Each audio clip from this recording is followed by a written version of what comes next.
नमस्कार। खबरों के इस बुलेटिन च तुहाडा स्वागत है। मैं हाँ स्वरजीत सिंह। पहला पेश ने चोण दीआं खबरां। बिहार की 243 मैंबरी विधान सभा लई JDU और भारतीय जनता पार्टी विचाले सीटां की वंड का ऐलान। जनता दल यूनाइटेड 122 और भारतीय जनता पार्टी 121 सीटां ते चोणां लड़ेगी।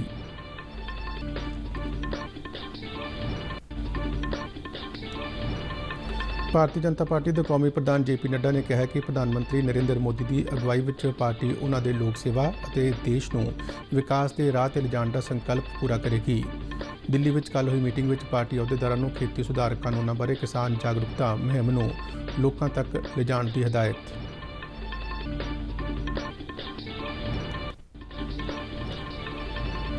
केंद्रीय वणज ते सनत मंत्री पीयूष गोयल ने कौमी स्टार्टअप पुरस्कारों के नतीजे जारी किए। कहा इन्हां पुरस्कारों नाल नौजवान उद्यमियों में स्टार्टअप्स राहीं कुछ नवां करन दा उत्साह पैदा होवेगा।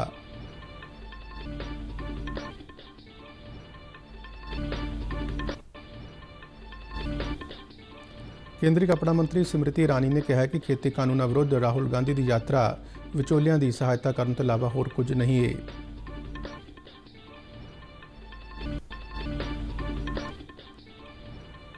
54 नवीं खेती तकनीकों ते खेती नाल जुड़ियां खोजां बारे जानकारी प्रसारित करने के मुद्दे ते प्रसार भारती ते इफको विचाले समझौते ते दस्तखत किए गए। प्रसार भारती के CEO शशि शेखर वेम्पटी ने कहा कि यह प्रोग्राम वर्चुअल तौर पर भी प्रसारित किए जाएंगे। दूरदर्शन के DG मयंक अग्रवाल ने कहा कि समझौते राही विज्ञानियों दी नवीं खोजां किसानां ते खेतां तक पहुँचाने में मदद मिलेगी। भारतीय हवाई सेना भलके एयरफोर्स डे वजों अपना स्थापना दिवस मनाएगी। एयरफोर्स में शामिल किए गए राफेल लड़ाकू हवाई जहाज़ भी इस बार परेड का विशेष आकर्षण होंगे। मुख्यमंत्री कैप्टन अमरिंदर सिंह ने ऐलान किया कि उन्होंने सरकार छेती ही अनुसूचित जातां के विद्यार्थियों लिए नवीं वजीफा स्कीम लागू करेगी। ते हुण खबरां विस्तार नाल। बिहार की 243 मैंबरी विधान सभा दी चोणां लई जनता दल यूनाइटेड और भारतीय जनता पार्टी विचाले सीटां की वंड बारे फैसला हो गया है।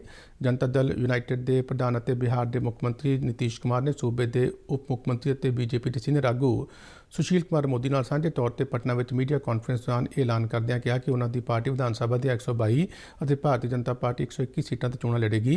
उन्होंने कहा कि सूबे के साबका मुख्यमंत्री जीतन राम मांझी के हिंदुस्तान अवाम मोर्चा नूं 7 सीटां दित्तिआं गईआं ने। उन्होंने कहा कि भारतीय जनता पार्टी मुकेश साहनी की अगवाई वाली विकासशील इंसान पार्टी VIP नूं अपने 121 सीटां के कोटे विचों सीटां दे के एडजस्ट करेगी। उन्होंने दस्सिआ कि भारतीय जनता पार्टी ते विकासशील इंसान पार्टी विचाले सीटां की वंड लई रस्मी गलबात चल रही है। नीतीश कुमार ने कहा कि बिहार में विधान सभा चोणां NDA के विकास मुद्दे और सरकार दीआं उपलब्धियां ते लड़ियां जाणगियां। जो जनता दल यू है उसके जिम्मे 122 सीटें दी गई हैं और उसी के अंतर्गत हम पार्टी को, जीतन राम मांझी जी की पार्टी को, उसी के अंतर्गत हम लोगों ने 7 सीटें दी। भारतीय जनता पार्टी के पक्ष में 121 सीटें हैं और उसी के अंतर्गत इन लोगों की बातचीत जो इन्होंने बताया कि अंतिम चरण है विकासशील इंसान पार्टी के साथ, उसी के अंतर्गत उनको सीटें देंगी। भारतीय जनता पार्टी के नवें नियुक्त किए गए राष्ट्रीय अहुदेदारां की कल नवी दिल्ली में मीटिंग हुई। पार्टी के कौमी प्रधान जगत प्रकाश नड्डा ने मीटिंग की प्रधानगी की। इस मौके उन्होंने पार्टी के सारे अहुदेदारां नूं कहा कि वह प्रधानमंत्री नरेंद्र मोदी के विचारों और देश को अगे ले जाने के प्रोग्रामों को लोगों तक पहुँचाउण। उन्होंने कहा कि पार्टी मोदी के मार्गदर्शन में लोक सेवा और देश की तरक्की और विकास के संकल्प को पूरा करेगी। उन्होंने कहा कि पार्टी लोगों को संगठन की विचारधारा नाल जोड़ के उन्होंने समस्यावां ते होर औकड़ां दूर करने का यत्न करेगी। मीटिंग बारे जानकारी दिंदिआं पार्टी के नवे बनाए गए जनरल सकत्तर दुष्यंत कुमार गौतम ने पत्रकारों को दस्सिआ कि मीटिंग में कई विषयों पर विचार वटांदरा किया गया तो खेती सुधार कानूनों लैके किसानों को जागरूक करने प्रोग्राम बनाए जाएंगे। उन्होंने कहा कि कांग्रेस पार्टी अपने सियासी और सौड़े हितों लिए खेती सुधार कानूनों का विरोध कर रही है। उन्होंने कहा कि पार्टी अपने वर्करां और लोगों को किरत सुधारों बारे भी जागरूक करेगी। उस अभियान को जन जन तक ले जाकर ये बताना कि किस प्रकार से कांग्रेस इस बिल का पहले समर्थन करती रही है और राजनीतिक स्वार्थ के कारण आज जिस प्रकार से CAA का विरोध किया था, GST का विरोध किया, उसी प्रकार से इस बिल का भी विरोध कर रही है। ਕੇਂਦਰੀ ਵਣਜ ਅਤੇ ਸਨਅਤ ਮੰਤਰੀ ਪੀਯੂਸ਼ ਗੋਇਲ ਨੇ ਕੱਲ੍ਹ ਵਰਚੁਅਲ ਤੌਰ ਤੇ ਰਾਸ਼ਟਰੀ ਸਟਾਰਟਅਪ ਪੁਰਸਕਾਰਾਂ ਦੇ ਪਹਿਲੇ ਅੰਕ ਦੇ ਨਤੀਜੇ ਜਾਰੀ ਕੀਤੇ। ਇਹ ਪੁਰਸਕਾਰ ਖੇਤੀ, ਸਿੱਖਿਆ, ਊਰਜਾ, ਵਿੱਤ, ਖੁਰਾਕ, ਸਿਹਤ, ਸਨਅਤਾਂ, ਉਦਮ, ਤਕਨਾਲੋਜੀ ਅਤੇ ਸ਼ਹਿਰੀ ਸੇਵਾਵਾਂ ਦੇ ਵੱਖ-ਵੱਖ ਖੇਤਰਾਂ ਲਈ ਦਿੱਤੇ ਗਏ ਨੇ। ਇਸ ਮੌਕੇ ਗੋਇਲ ਨੇ ਕਿਹਾ ਕਿ ਇਹਨਾਂ ਪੁਰਸਕਾਰਾਂ ਨਾਲ ਨੌਜਵਾਨ ਉਦਮੀਆਂ ਵਿੱਚ ਨਵਾਂ ਜੋਸ਼ ਪੈਦਾ ਹੋਵੇਗਾ ਅਤੇ ਉਹਨਾਂ ਨੂੰ ਆਪਣੇ ਸਟਾਰਟਅਪ ਉਦਮ ਰਾਹੀਂ ਕੁਝ ਨਵਾਂ ਕਰਨ ਦੀ ਪ੍ਰੇਰਨਾ ਮਿਲੇਗੀ। ਉਹਨਾਂ ਕਿਹਾ ਕਿ ਪੁਰਸਕਾਰ ਦੇਸ਼ ਦੇ ਵਿਕਸਿਤ ਕੀਤੇ ਜਾ ਰਹੇ ਨਵੇਂ ਕੰਮਕਾਜੀ ਮਾਹੌਲ ਨੂੰ ਉਤਸ਼ਾਹਿਤ ਕਰੇਗਾ। ਕੇਂਦਰੀ ਵਿੱਤ ਮੰਤਰੀ ਨਿਰਮਲਾ ਸੀਤਾਰਮਨ ਨੇ ਖੇਤੀ ਕਾਨੂੰਨਾਂ ਨੂੰ ਲੈ ਕੇ ਵਿਰੋਧੀ ਪਾਰਟੀਆਂ ਵੱਲੋਂ ਕੀਤੇ ਜਾ ਰਹੇ ਪ੍ਰਦਰਸ਼ਨਾਂ ਬਾਰੇ ਬੋਲਦਿਆਂ ਕਿਹਾ ਕਿ ਜਿਸ ਪਾਰਟੀ ਨੇ ਆਪਣੀ ਸਰਕਾਰ ਦੌਰਾਨ ਝੋਨੇ ਤੇ ਕਣਕ ਨੂੰ ਛੱਡ ਕੇ ਕਿਸੇ ਹੋਰ ਜਿਣਸ ਤੇ ਘੱਟੋ-ਘੱਟ ਸਮਰਥਨ ਮੁੱਲ ਲਾਗੂ ਨਹੀਂ ਕੀਤਾ, ਉਹ ਹੁਣ ਤਰਕਹੀਣ ਖਦਸ਼ੇ ਜ਼ਾਹਰ ਕਰ ਰਹੀ ਹੈ। ਚੇਨਈ ਵਿੱਚ ਇੱਕ ਪ੍ਰੈਸ ਕਾਨਫਰੰਸ ਦੌਰਾਨ ਨਿਰਮਲਾ ਸੀਤਾਰਮਨ ਨੇ ਕੇਂਦਰ ਵੱਲੋਂ ਲਿਆਂਦੇ ਗਏ ਨਵੇਂ ਖੇਤੀ ਕਾਨੂੰਨਾਂ ਦੀ ਜ਼ੋਰਦਾਰ ਪੈਰਵੀ ਕੀਤੀ।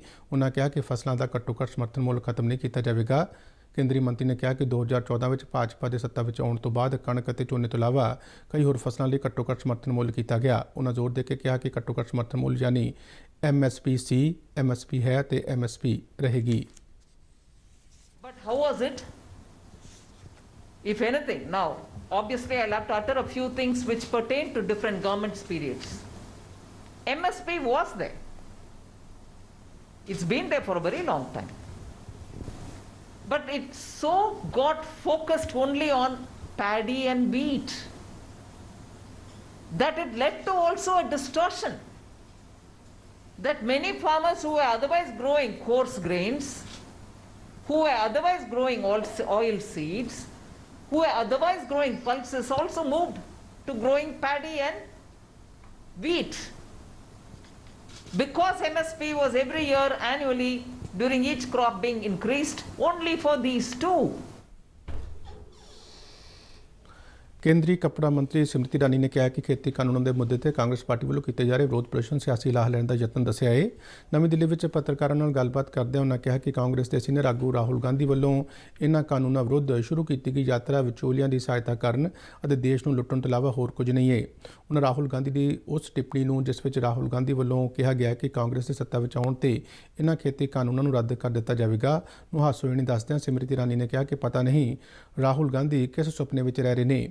ਉਹਨਾਂ ਕਿਹਾ ਕਿ ਜੀ ਹਾਂ, ਕਈ ਮਿਸਾਲਾਂ ਨੇ ਜਦੋਂ ਕਾਂਗਰਸ ਨੇ ਨਾ ਸਿਰਫ ਕਿਸਾਨਾਂ ਨਾਲ ਧੋਖਾ ਕੀਤਾ ਹੈ ਬਲਕਿ ਪੂਰੇ ਖੇਤੀ ਸੈਕਟਰ ਨੂੰ ਢਾਹ ਲਗਾਈ ਹੈ।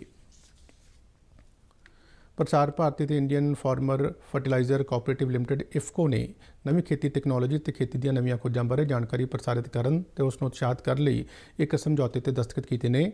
ਸਮਝੌਤੇ ਅਨੁਸਾਰ ਦੂਰਦਰਸ਼ਨ ਦਾ DD ਕਿਸਾਨ ਚੈਨਲ ਖੇਤਾਂ ਵਿੱਚ ਇਸਤੇਮਾਲ ਕੀਤੀਆਂ ਜਾ ਰਹੀਆਂ ਵੱਖ-ਵੱਖ ਨਵੀਆਂ ਤਕਨੀਕਾਂ ਬਾਰੇ ਆਸਾਨ ਭਾਸ਼ਾ ਵਿੱਚ ਅੱਧੇ ਘੰਟੇ ਦੇ ਪ੍ਰੋਗਰਾਮ ਪ੍ਰਸਾਰਿਤ ਕਰੇਗਾ। ਕਿਸਾਨਾਂ ਨੂੰ ਆਤਮ ਨਿਰਭਰ ਬਣਾਉਣ ਲਈ ਖੇਤੀ ਦੀਆਂ ਨਵੀਆਂ ਤਕਨੀਕਾਂ ਬਾਰੇ ਉਹਨਾਂ ਨੂੰ ਜਾਣਕਾਰੀ ਦੇਣ ਦੇ ਨਾਲ-ਨਾਲ ਇਹਨਾਂ ਤਕਨੀਕਾਂ ਨੂੰ ਅਪਣਾਉਣ ਦੇ ਤਰੀਕੇ ਬਾਰੇ ਵੀ ਜਾਣਕਾਰੀ ਦਿੱਤੀ ਜਾਵੇਗੀ।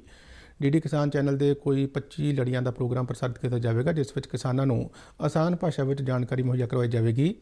ਕੇਂਦਰ ਸਰਕਾਰ ਦੇ ਮੁੱਖ ਵਿਗਿਆਨਕ ਸਲਾਹਕਾਰ ਡਾਕਟਰ ਵਿਜੇ ਰਾਘਵਨ ਨੇ ਕਿਹਾ ਹੈ ਕਿ ਇਹ ਸਮਝੌਤਾ ਕਿਸਾਨਾਂ ਦੇ ਜੀਵਨ ਪੱਧਰ ਨੂੰ ਉੱਚਾ ਚੁੱਕਣ ਲਈ ਇਤਿਹਾਸਕ ਪਹਿਲ ਹੈ। ਪ੍ਰਸਾਰ ਭਾਰਤੀ ਦੇ ਮੁੱਖ ਕਾਰਜਕਾਰੀ ਅਧਿਕਾਰੀ ਸ਼ਸ਼ੀ ਸ਼ੇਖਰ ਵੈਂਪਟੀ ਨੇ ਪ੍ਰਸਾਰ ਭਾਰਤੀ ਤੇ ਇਫਕੋ ਵਿਚਾਲੇ ਹੋਏ ਸਮਝੌਤੇ ਨੂੰ ਮਾਣ ਵਾਲੀ ਗੱਲ ਦੱਸਿਆ ਹੈ। ਉਹਨਾਂ ਕਿਹਾ ਕਿ ਦੂਰਦਰਸ਼ਨ ਰਾਹੀਂ ਆਸਾਨ ਭਾਸ਼ਾ ਵਿੱਚ ਕਿਸਾਨਾਂ ਨਾਲ ਖੇਤੀ ਤਕਨੀਕਾਂ ਤੇ ਹੋਰ ਜਾਣਕਾਰੀਆਂ ਸਾਂਝੀਆਂ ਕੀਤੀਆਂ ਜਾਣਗੀਆਂ। ਉਹਨਾਂ ਕਿਹਾ ਕਿ ਪ੍ਰੋਗਰਾਮ ਵਰਚੁਅਲ ਤੌਰ ਤੇ ਵੀ ਪ੍ਰਸਾਰਿਤ ਕੀਤੇ ਜਾਣਗੇ ਤਾਂ ਜੋ ਨੌਜਵਾਨ ਕਿਸਾਨ ਵੀ ਇਹਨਾਂ ਦਾ ਲਾਭ ਉਠਾ ਸਕਣ। ਇਫਕੋ ਦੇ ਪ੍ਰਬੰਧ ਨਿਰਦੇਸ਼ਕ US ਅਵਸਥੀ ਨੇ ਕਿਹਾ ਕਿ ਇਫਕੋ ਨੇ ਯੂਰੀਆ ਦਾ ਵਿਕਲਪ ਤਿਆਰ ਕਰ ਲਿਆ ਹੈ ਜੋ ਨੈਨੋ ਤਕਨਾਲੋਜੀ ਤੇ ਆਧਾਰਿਤ ਹੈ ਤੇ ਇਸ ਨਾਲ ਕਿਸਾਨਾਂ ਨੂੰ ਖੇਤੀ ਵਿੱਚ ਵਧੇਰੇ ਮਦਦ ਮਿਲੇਗੀ। ਉਹਨਾਂ ਕਿਹਾ ਕਿ ਸਮਝੌਤੇ ਨਾਲ 2022 ਤੱਕ ਕਿਸਾਨਾਂ ਦੀ ਆਮਦਨ ਦੁੱਗਣਾ ਕਰਨ ਵਿੱਚ ਮਦਦ ਮਿਲੇਗੀ। ਦੂਰਦਰਸ਼ਨ ਦੇ ਡਾਇਰੈਕਟਰ ਜਨਰਲ ਮਯੰਕ ਅਗਰਵਾਲ ਨੇ ਕਿਹਾ ਕਿ ਸਮਝੌਤੇ ਨਾਲ ਵਿਗਿਆਨੀਆਂ ਵੱਲੋਂ ਕੀਤੀਆਂ ਗਈਆਂ ਨਵੀਆਂ ਖੋਜਾਂ ਨੂੰ ਖੇਤਾਂ ਤੱਕ ਪਹੁੰਚਾਇਆ ਜਾ ਸਕੇਗਾ ਜਿਸ ਨਾਲ ਨੌਜਵਾਨ ਕਿਸਾਨਾਂ ਨੂੰ ਫਾਇਦਾ ਹੋਵੇਗਾ। ਭਾਰਤ ਦੇ ਵਿਦੇਸ਼ ਮੰਤਰੀ ਡਾਕਟਰ S ਜੈਸ਼ੰਕਰ ਨੇ ਆਪਣੇ ਟੋਕੀਓ ਦੌਰੇ ਦੌਰਾਨ ਅਮਰੀਕਾ ਦੇ ਵਿਦੇਸ਼ ਮੰਤਰੀ ਮਾਈਕ ਪੋਂਪੀਓ ਨਾਲ ਮੁਲਾਕਾਤ ਕੀਤੀ। S ਜੈਸ਼ੰਕਰ ਨੇ ਆਪਣੇ ਟਵੀਟ ਵਿੱਚ ਕਿਹਾ ਕਿ ਪੋਂਪੀਓ ਨਾਲ ਮੀਟਿੰਗ ਦੌਰਾਨ ਉਹਨਾਂ ਨੂੰ ਕਈ ਖੇਤਰਾਂ ਵਿੱਚ ਭਾਰਤ ਤੇ ਅਮਰੀਕਾ ਦੀ ਭਾਈਵਾਲੀ ਦੀ ਪ੍ਰਗਤੀ ਦੇਖ ਕੇ ਪ੍ਰਸੰਨਤਾ ਹੋਈ। ਉਹਨਾਂ ਕਿਹਾ ਕਿ ਦੋਵੇਂ ਮੁਲਕ ਹਿੰਦ ਪ੍ਰਸ਼ਾਂਤ ਖੇਤਰ ਵਿੱਚ ਸਥਿਰਤਾ ਅਤੇ ਖੁਸ਼ਹਾਲੀ ਲਈ ਰਲ ਕੇ ਕੰਮ ਕਰਨਗੇ। ਡਾਕਟਰ S ਜੈਸ਼ੰਕਰ ਦੀ ਇਹ ਮੀਟਿੰਗ ਟੋਕੀਓ ਵਿੱਚ ਹੋਣ ਵਾਲੇ 4 ਦੇਸ਼ਾਂ ਦੇ ਸਮੂਹ ਕੁਆਡ ਦੇ ਵਿਦੇਸ਼ ਮੰਤਰੀਆਂ ਦੀ ਬੈਠਕ ਤੋਂ ਪਹਿਲਾਂ ਹੋਈ ਹੈ। ਇਸ ਸਮੂਹ ਵਿੱਚ ਅਮਰੀਕਾ, ਜਾਪਾਨ, ਆਸਟ੍ਰੇਲੀਆ ਅਤੇ ਭਾਰਤ ਸ਼ਾਮਲ ਨੇ। ਵਿਦੇਸ਼ ਮੰਤਰਾਲਾ ਨੇ ਦੱਸਿਆ ਕਿ ਕੁਆਡ ਮੀਟਿੰਗ ਵਿੱਚ ਕੋਵਿਡ ਮਹਾਮਾਰੀ ਤੋਂ ਬਾਅਦ ਅੰਤਰਰਾਸ਼ਟਰੀ ਵਿਵਸਥਾ ਤੇ ਚੁਣੌਤੀਆਂ ਨਾਲ ਨਜਿੱਠਣ ਦੇ ਸਾਂਝੇ ਉਪਰਾਲਿਆਂ ਤੇ ਵਿਚਾਰ ਵਟਾਂਦਰਾ ਕੀਤਾ ਜਾਵੇਗਾ। ਖੇਤਰੀ ਮੁੱਦਿਆਂ ਤੇ ਮੁਕਤ ਤੇ ਸਮੁੱਚੇ ਹਿੰਦ ਪ੍ਰਸ਼ਾਂਤ ਖੇਤਰ ਦੇ ਮਹੱਤਵ ਤੇ ਵੀ ਚਰਚਾ ਹੋਵੇਗੀ। ਭਾਰਤ ਦੇ ਵਿਦੇਸ਼ ਮੰਤਰੀ S ਜੈਸ਼ੰਕਰ, ਅਮਰੀਕੀ ਵਿਦੇਸ਼ ਮੰਤਰੀ ਮਾਈਕ ਪੋਂਪੀਓ, ਆਸਟ੍ਰੇਲੀਆ ਦੇ ਵਿਦੇਸ਼ ਮੰਤਰੀ ਮਾਰਿਚ ਪਾਇਨੇ ਅਤੇ ਜਾਪਾਨ ਦੇ ਵਿਦੇਸ਼ ਮੰਤਰੀ ਤੋਸ਼ੀਮਿਤਸੂ ਮੋਤੇਗੀ ਕੋਵਿਡ ਮਹਾਮਾਰੀ ਤੋਂ ਬਾਅਦ ਆਮੋ ਸਾਹਮਣੇ ਹੋ ਰਹੀ ਇਸ ਮੀਟਿੰਗ ਵਿੱਚ ਮੌਜੂਦ ਰਹਿਣਗੇ। ਕੁਆਡ ਵਿੱਚ ਵਿਦੇਸ਼ ਮੰਤਰੀਆਂ ਦੀ ਇਹ ਦੂਸਰੀ ਮੀਟਿੰਗ ਹੋਵੇਗੀ। ਇਸ ਤੋਂ ਪਹਿਲਾਂ 2019 ਵਿੱਚ ਕੁਆਡ ਵਿਦੇਸ਼ ਮੰਤਰੀਆਂ ਦੀ ਮੀਟਿੰਗ ਸੰਯੁਕਤ ਰਾਸ਼ਟਰ ਮਹਾਸਭਾ ਦੇ ਆਸੇ-ਪਾਸੇ ਹੋਈ ਸੀ। ਭਾਰਤੀ ਹਵਾਈ ਸੈਨਾ ਵੱਲੋਂ ਆਪਣੇ ਸਥਾਪਨਾ ਦਿਵਸ ਨੂੰ ਹਰ ਵਾਰੀ 8 ਅਕਤੂਬਰ ਨੂੰ 에ਅਰਫੋਰਸ ਡੇ ਵਜੋਂ ਮਨਾਇਆ ਜਾਂਦਾ ਹੈ। ਇਸ ਮੌਕੇ ਭਾਰਤੀ ਹਵਾਈ ਸੈਨਾ ਦੀ ਤਾਕਤ ਦੇ ਪ੍ਰਦਰਸ਼ਨ ਸੰਬੰਧੀ ਵੱਡੇ ਪ੍ਰੋਗਰਾਮ ਦਾ ਆਯੋਜਨ ਹੁੰਦਾ ਹੈ। ਇਸ ਤਹਿਤ ਭਾਰਤੀ ਹਵਾਈ ਸੈਨਾ ਵੱਲੋਂ 88ਵੇਂ ਸਥਾਪਨਾ ਦਿਵਸ ਸੰਬੰਧੀ ਗਾਜ਼ੀਆਬਾਦ ਸਥਿਤ ਹਿੰਡਨ ਬੇਸ ਤੇ ਫੁੱਲ ਡਰੈਸ ਹਾਸਲ ਕੀਤੀ ਗਈ। ਇਸ ਸਮਾਗਮ ਦੌਰਾਨ ਹਵਾਈ ਸੈਨਾ ਦੇ ਜਾਂਬਾਜ਼ ਹਵਾਈ ਜਹਾਜ਼ਾਂ ਨਾਲ ਹੈਰਾਨ ਕਰਨ ਵਾਲੇ ਕਰਤੱਵ ਦਿਖਾਉਂਦੇ ਹੋਏ ਦੁਨੀਆ ਨੂੰ ਆਪਣੀ ਤਾਕਤ ਦਾ ਅਹਿਸਾਸ ਕਰਾਉਂਦੇ ਨੇ। ਇਸ ਵਾਰ 에ਅਰਫੋਰਸ ਡੇ ਤੇ ਹੋਣ ਵਾਲੀ ਪਰੇਡ ਖਾਸ ਹੋਵੇਗੀ ਕਿਉਂਕਿ ਇਸ ਵਿੱਚ ਰਾਫੇਲ ਲੜਾਕੂ ਜਹਾਜ਼ ਵੀ ਸ਼ਾਮਲ ਕੀਤਾ ਜਾਵੇਗਾ ਜੋ ਪਿੱਛੇ ਜੇ ਭਾਰਤੀ ਹਵਾਈ ਸੈਨਾ ਦਾ ਹਿੱਸਾ ਬਣਿਆ ਸੀ। ਭਾਰਤੀ ਹਵਾਈ ਸੈਨਾ ਅਨੁਸਾਰ ਪਰੇਡ ਵਿੱਚ 19 ਲੜਾਕੂ ਜਹਾਜ਼, 7 ਮਾਲਵਾਹਕ ਜਹਾਜ਼ ਅਤੇ 19 ਹੈਲੀਕਾਪਟਰ ਸਮੇਤ ਕੋਈ 56 ਏਅਰਕ੍ਰਾਫਟ ਹਿੱਸਾ ਲੈਣਗੇ। ਪਰੇਡ ਦੌਰਾਨ ਰਾਫੇਲ ਲੜਾਕੂ ਜਹਾਜ਼ ਜਗੁਆਰ ਦੇ ਨਾਲ ਵਿਜੇ ਉਡਾਨ ਭਰਨਗੇ। ਇਸ ਤੋਂ ਇਲਾਵਾ ਸੁਖੋਈ ਅਤੇ ਤੇਜਸ ਦੇ ਨਾਲ ਟਰਾਂਸਫਰ ਉਡਾਨ ਭਰਨਗੇ। ਭਾਰਤੀ ਹਵਾਈ ਸੈਨਾ ਵੱਲੋਂ ਇੱਕ ਟਵੀਟ ਵਿੱਚ ਕਿਹਾ ਗਿਆ ਕਿ 8 ਅਕਤੂਬਰ ਨੂੰ ਭਾਰਤੀ ਹਵਾਈ ਸੈਨਾ ਦਿਵਸ ਦੀ ਪਰੇਡ ਵਿੱਚ ਦੂਜੇ ਜਹਾਜ਼ਾਂ ਦੇ ਨਾਲ ਰਾਫੇਲ ਲੜਾਕੂ ਜਹਾਜ਼ ਵੀ ਹਿੱਸਾ ਲੈਣਗੇ। ਦੋਹਰੇ ਇੰਜਨ ਓਮਨੀ ਰੋਲ ਦੇ ਨਾਲ ਹਵਾਈ ਟੋਹੀ, ਸਟੀਕ ਫੋਰ ਜਹਾਜ਼ ਰੁਕੋ ਤੇ ਪਰਮਾਣੂ ਸੰਪੰਨ ਹਥਿਆਰਾਂ ਨਾਲ ਲੈਸ ਹੈ। ਜ਼ਿਕਰਯੋਗ ਹੈ ਕਿ ਹਵਾਈ ਸੈਨਾ ਵਿੱਚ ਰਸਮੀ ਤੌਰ ਤੇ 10 ਸਤੰਬਰ ਨੂੰ 5 ਰਾਫੇਲ ਲੜਾਕੂ ਜਹਾਜ਼ ਸ਼ਾਮਲ ਕੀਤੇ ਗਏ ਸਨ, ਜਿਸ ਨਾਲ ਦੇਸ਼ ਦੀ ਹਵਾਈ ਤਾਕਤ ਵਿੱਚ ਜ਼ਬਰਦਸਤ ਵਾਧਾ ਹੋਇਆ। ਬਹੁਮੰਤਵੀ ਰੋਲ ਵਿੱਚ ਕਾਮਯਾਬ ਰਾਫੇਲ ਜਹਾਜ਼ਾਂ ਨੂੰ ਸਟੀਕ ਹਮਲੇ ਅਤੇ ਵਾਯੂ ਖੇਤਰ ਵਿੱਚ ਦਬਦਬਾ ਕਾਇਮ ਕਰਨ ਲਈ ਮੰਨਿਆ ਜਾਂਦਾ ਹੈ। 5 ਰਾਫੇਲ ਲੜਾਕੂ ਜਹਾਜ਼ਾਂ ਦੀ ਪਹਿਲੀ ਖੇਪ 29 ਜੁਲਾਈ ਨੂੰ ਫਰਾਂਸ ਤੋਂ ਭਾਰਤ ਆਈ ਸੀ। ਅਗਲੇ ਮਹੀਨੇ ਤੱਕ 4 ਤੋਂ 5 ਹੋਰ ਲੜਾਕੂ ਜਹਾਜ਼ ਭਾਰਤ ਪਹੁੰਚਣ ਦੀ ਸੰਭਾਵਨਾ ਹੈ। ਕੇਂਦਰੀ ਸਿਹਤ ਮੰਤਰੀ ਡਾਕਟਰ ਹਰਸ਼ਵਰਧਨ ਨੇ ਵੀਡੀਓ ਕਾਨਫਰੰਸ ਰਾਹੀਂ ਆਯੂਸ਼ ਮਾਨਕ ਇਲਾਜ ਪ੍ਰਕਿਰਿਆ ਜਾਰੀ ਕੀਤੀ। ਇਸ ਵਿੱਚ ਕੋਵਿਡ-19 ਮਹਾਮਾਰੀ ਦੇ ਬਚਾਅ ਦੇ ਇਤਿਹਾਤ ਉਪਾਵਾਂ ਲਈ ਸਵੈ ਦੇਖਭਾਲ ਨਾਲ ਜੁੜੇ ਵਿਸਤਾਰਤ ਦਿਸ਼ਾ ਨਿਰਦੇਸ਼ ਜਾਰੀ ਕੀਤੇ ਗਏ ਨੇ। ਆਯੂਸ਼ ਮੰਤਰਾਲਾ ਨੇ ਭਾਰਤੀ ਡਾਕਟਰੀ ਖੋਜ ਪ੍ਰੀਸ਼ਦ ICMR ਅਤੇ ਵਿਗਿਆਨਕ ਅਤੇ ਸਨਅਤੀ ਖੋਜ ਪ੍ਰੀਸ਼ਦ CSIR ਦੇ ਨਾਲ ਰਲ ਕੇ ਇਹ ਦਿਸ਼ਾ ਨਿਰਦੇਸ਼ ਜਾਰੀ ਕੀਤੇ ਨੇ। ਅਧਿਐਨ ਤੋਂ ਇਹ ਪੁਸ਼ਟੀ ਹੋਈ ਹੈ ਕਿ ਅਸ਼ਵਗੰਧਾ, ਲੌਂਗ ਅਤੇ ਗਲੋ ਆਦਿ ਸੋਜਿਸ਼ ਘੱਟ ਕਰਨ, ਐਂਟੀਵਾਇਰਲ ਅਤੇ ਰੋਗ ਨਾਲ ਲੜਨ ਦੀ ਤਾਕਤ ਵਧਾਉਣ ਵਿੱਚ ਕਾਰਗਰ ਨੇ, ਜਿਸ ਨਾਲ ਕੋਵਿਡ-19 ਤੋਂ ਬਚਾਅ ਲਈ ਮਦਦ ਮਿਲਦੀ ਹੈ। उसकी अपनी ताकत है। उसने आधुनिक तरीके से बहुत सारे उपचार और बहुत सारी शल्य चिकित्सा और बहुत सारी चीज़ें लोगों के लिए उपलब्ध कराई हैं, जिसके कारण लोगों का जीवन बेहतर हुआ है। लेकिन आयुर्वेदा हमारा देश का प्राचीन ज्ञान है और हम सब जानते हैं कि ये शायद दुनिया में सबसे पुराना ज्ञान है।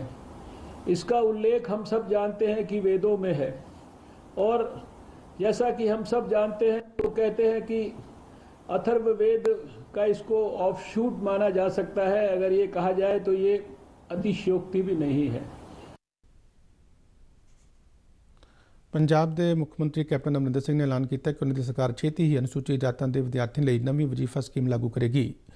ਪਟਿਆਲਾ ਵਿੱਚ 6ਵੇਂ ਸੂਬਾ ਪੱਧਰੀ ਮੈਗਾ ਰੋਜ਼ਗਾਰ ਮੇਲੇ ਦੇ ਸਮਾਪਤੀ ਸਮਾਗਮ ਨੂੰ ਵਰਚੁਅਲ ਮਾਧਿਅਮ ਰਾਹੀਂ ਸੰਬੋਧਨ ਕਰਦਿਆਂ ਮੁੱਖ ਮੰਤਰੀ ਨੇ ਕਿਹਾ ਕਿ ਕੇਂਦਰ ਸਰਕਾਰ ਵੱਲੋਂ ਅਚਾਨਕ ਹੀ ਪੋਸਟ ਮੈਟ੍ਰਿਕ ਸਕਾਲਰਸ਼ਿਪ ਸਕੀਮ ਬੰਦ ਕਰ ਦਿੱਤੀ ਗਈ, ਜਿਸ ਨਾਲ ਕਮਜ਼ੋਰ ਵਰਗਾਂ ਦੇ ਵਿਦਿਆਰਥੀਆਂ ਨੂੰ ਆਪਣੀ ਉਚੇਰੀ ਸਿੱਖਿਆ ਲਈ ਮਾਲੀ ਦਿੱਕਤਾਂ ਪੇਸ਼ ਆ ਰਹੀਆਂ ਨੇ।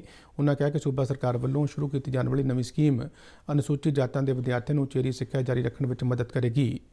ਮੁੱਖ ਮੰਤਰੀ ਨੇ ਆਉਂਦੇ 1.5 ਸਾਲ ਦੌਰਾਨ ਸਰਕਾਰੀ ਨੌਕਰੀਆਂ ਲਈ ਪੰਜਾਬ ਦੇ 1 ਲੱਖ ਨੌਜਵਾਨਾਂ ਨੂੰ ਭਰਤੀ ਕਰਨ ਸੰਬੰਧੀ ਆਪਣੀ ਸਰਕਾਰ ਦੇ ਇਰਾਦੇ ਦਾ ਖੁਲਾਸਾ ਕਰਦਿਆਂ ਕਿਹਾ ਕਿ ਮਾਰਚ 2021 ਤੱਕ 50,000 ਸਰਕਾਰੀ ਨੌਕਰੀਆਂ ਲਈ ਭਰਤੀ ਕੀਤੀ ਜਾਵੇਗੀ, ਜਦਕਿ ਬਾਕੀ ਰਹਿੰਦੇ ਸਮੇਂ ਦੌਰਾਨ 50,000 ਹੋਰ ਨੌਜਵਾਨਾਂ ਦੀ ਭਰਤੀ ਹੋਵੇਗੀ। ਮੁੱਖ ਮੰਤਰੀ ਨੇ ਇਸ ਗੱਲ ਤੇ ਤਸੱਲੀ ਪ੍ਰਗਟ ਕੀਤੀ ਕਿ ਉਹਨਾਂ ਦੀ ਸਰਕਾਰ ਨੇ ਪਿਛਲੇ 3.5 ਸਾਲਾਂ ਦੌਰਾਨ ਪਲੇਸਮੈਂਟ ਅਤੇ ਸਵੈ ਰੁਜ਼ਗਾਰ ਸਹਾਇਤਾ ਸੰਬੰਧੀ ਸਕੀਮ ਅਧੀਨ 13,42,000 ਨੌਜਵਾਨਾਂ ਨੂੰ ਰੁਜ਼ਗਾਰ ਮੁਹੱਈਆ ਕਰਵਾਇਆ, ਜਿਨ੍ਹਾਂ ਵਿੱਚੋਂ 50,000 ਸਰਕਾਰੀ ਨੌਕਰੀਆਂ ਅਤੇ 4 ਲੱਖ ਤੋਂ ਵੱਧ ਪ੍ਰਾਈਵੇਟ ਨੌਕਰੀਆਂ ਸ਼ਾਮਲ ਸਨ। ਇਹਨਾਂ ਤੋਂ ਇਲਾਵਾ 8,80,000 ਤੋਂ ਵੱਧ ਨੌਜਵਾਨਾਂ ਨੂੰ ਸਵੈ ਰੁਜ਼ਗਾਰ ਰਾਹੀਂ ਪੈਰਾਂ ਤੇ ਖੜੇ ਕੀਤਾ ਗਿਆ। ਇਸ ਸੂਬਾ ਪੱਧਰੀ ਮੈਗਾ ਰੁਜ਼ਗਾਰ ਮੇਲੇ ਵਿੱਚ ਕਾਂਗਰਸੀ ਆਗੂ ਰਾਹੁਲ ਗਾਂਧੀ ਤੋਂ ਇਲਾਵਾ ਹੋਰ ਵੱਖ-ਵੱਖ ਕੰਪਨੀਆਂ ਨਾਲ ਸੰਬੰਧਿਤ ਹਸਤੀਆਂ ਵੀ ਸ਼ਾਮਲ ਸਨ। ਇਸ ਦੇ ਨਾਲ ਹੀ ਖਬਰਾਂ ਦਾ ਇਹ ਬੁਲੇਟਿਨ ਖਤਮ ਹੁੰਦਾ ਹੈ। ਆਗਿਆ ਦਿਓ। ਧੰਨਵਾਦ।